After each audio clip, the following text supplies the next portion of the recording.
ونصلي ونسلم على رسوله الكريم اما بعد۔ ناظرین، سامعین کرام، آج کی اس خاص مجلس میں شب برات کیا ہے اور کیا یہ بات صحیح ہے کہ اس رات کے اندر رزق اور عمر کی تقسیم ہوتی ہے، تو اس حوالے سے چند رہنمایانہ باتیں آپ کے سامنے رکھی جائیں گی اور چند ہدایات کی جائیں گی۔ جاننا چاہیے کہ شعبان کی 15ویں شب برات کہلاتی ہے، یعنی وہ رات جس کے اندر مخلوق کو گناہوں سے بری کر دیا جاتا ہے۔ تقریباً اس سلسلے میں 10 صحابہ کرام رضوان اللہ علیہم اجمعین سے اس رات کے متعلق احادیث منقول ہیں۔ حضرت عائشہ صدیقہ رضی اللہ تعالیٰ عنہ فرماتی ہیں کہ شعبان کی 15ویں شب میں میں نے نبی کریم صلی اللہ علیہ وسلم کو اپنی آرام گاہ پر موجود نہ پایا، تو تلاش میں نکلی، دیکھا کہ آپ صلی اللہ علیہ وسلم جنت البقیع یعنی قبرستان میں موجود ہیں۔ پھر مجھ سے فرمایا کہ آج شعبان کی 15ویں رات ہے، اس رات میں اللہ تعالیٰ آسمان دنیا پر نزول فرماتے ہیں اور قبیلہ بنی کلب کی بکریوں کے بالوں کی تعداد سے بھی زیادہ گنہگاروں کی بخشش فرماتے ہیں۔ اور ایک حدیث میں بھی اس رات کے متعلق یوں ذکر کیا گیا ہے کہ اس رات یعنی شب برات میں پیدا ہونے والے ہر بچے کا نام جو ہے لکھ دیا جاتا ہے۔ اس رات میں اس سال مرنے والے ہر آدمی کا نام بھی لکھ لیا جاتا ہے۔ اس رات کے اندر تمہارے اعمال اٹھائے جاتے ہیں اور تمہارا رزق اتارا جاتا ہے۔ اور ایک روایت میں بھی اس طرح منقول ہے کہ شب برات میں تمام مخلوق کی مغفرت کر دی جاتی ہے سوائے 7 لوگوں کے، یعنی وہ لوگ جن کی مغفرت نہیں ہوتی، وہ 7 قسم کے لوگ ہیں۔ ایک مشرک، دوسرے والدین کے نافرمان، تیسرے کینہ پرور، چوتھے شرابی، 5ویں قاتل، 6 شلوار کو ٹخنوں سے نیچے لٹکانے والا اور 7ویں چغل خور انسان۔ ان 7 افراد کی اس عظیم رات میں بھی مغفرت نہیں کی جاتی ہے جب تک کہ یہ لوگ اپنے گناہوں سے اور اپنے جرائم سے توبہ نہ کر لیں۔ اور ایک حدیث میں اس رات کے متعلق حضرت علی رضی اللہ تعالیٰ عنہ سے روایت ہے کہ اس رات میں عبادت کیا کرو اور دن میں روزے رکھا کرو، اور اس رات سورج غروب ہوتے ہی اللہ تعالیٰ اپنے بندوں کی طرف متوجہ ہوتے ہیں اور اعلان ہوتا ہے کہ کون ہے جو رزق میں وسعت طلب کرے،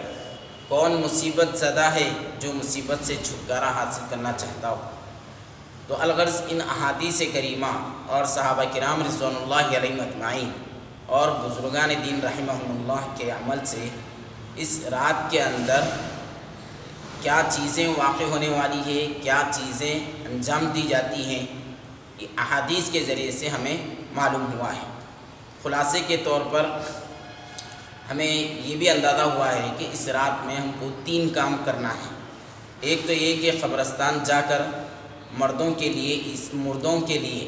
ایصال ثواب اور مغفرت کی دعا کی جائے، لیکن اس موقع پر یہ اس بات کو ملحوظ رکھیں کہ نبی کریم صلی اللہ علیہ وسلم سے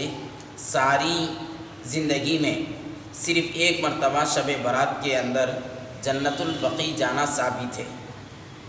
تو اس لیے اگر کوئی شخص زندگی میں ایک مرتبہ بھی اتباع سنت کی غرض سے چلا جائے تو اجر و ثواب کا باعث ہو جاتا ہے۔ لیکن اس موقع پر پھول پتیاں، چادر چڑھاوے اور چراغاں وغیرہ کا اہتمام کرنا اور ہر سال جانے کو لازم سمجھنا، اس کو شب برات کے ارکان میں باضابطہ داخل کرنا، یہ سب عمل جو ہے ٹھیک نہیں ہے۔ جو چیز نبی کریم صلی اللہ علیہ وسلم سے جس درجے میں جو عمل ثابت ہو اس کو اسی درجے میں رکھ کر جو ہے عمل کرنا چاہیے، اسی کا نام اتباع اور دین ہے۔ اور ایک دوسرا کام اس رات کے اندر نوافل تلاوت اور ذکر و اذکار کا اہتمام کرنا ہے۔ اس بارے میں یہ واضح بھی رہے کہ نفل ایک ایسی عبادت ہے جس میں تنہائی مطلوب ہوا کرتی ہے، یہ خلوت کی عبادت ہے، اس کے ذریعے انسان اللہ کا قرب حاصل کرتا ہے، لہذا نوافل وغیرہ تنہائی میں اپنے گھر میں ادا کر کے اس موقع کو غنیمت سمجھے اور اس موقع کا صحیح فائدہ اٹھائے۔ نوافل کی جماعت اور مخصوص طریقے سے بنانا یا اپنانا درست نہیں ہے، اور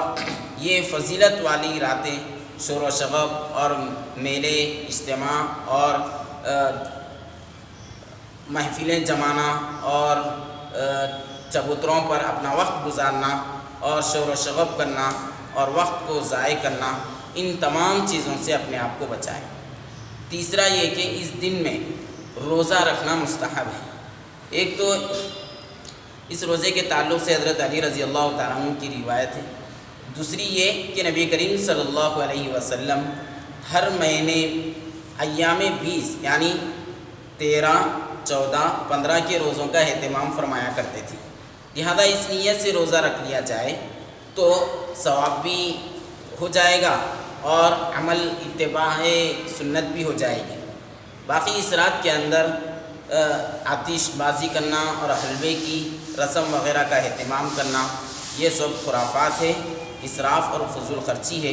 شیطان ان فضولیات میں انسان کو مشغول کر کے اللہ تعالیٰ کی مغفرت اور عبادت سے محروم کر دینا چاہتا ہے، اور یہی شیطان کا اصل مقصد بھی ہے۔ بہرحال اس رات کی فضیلت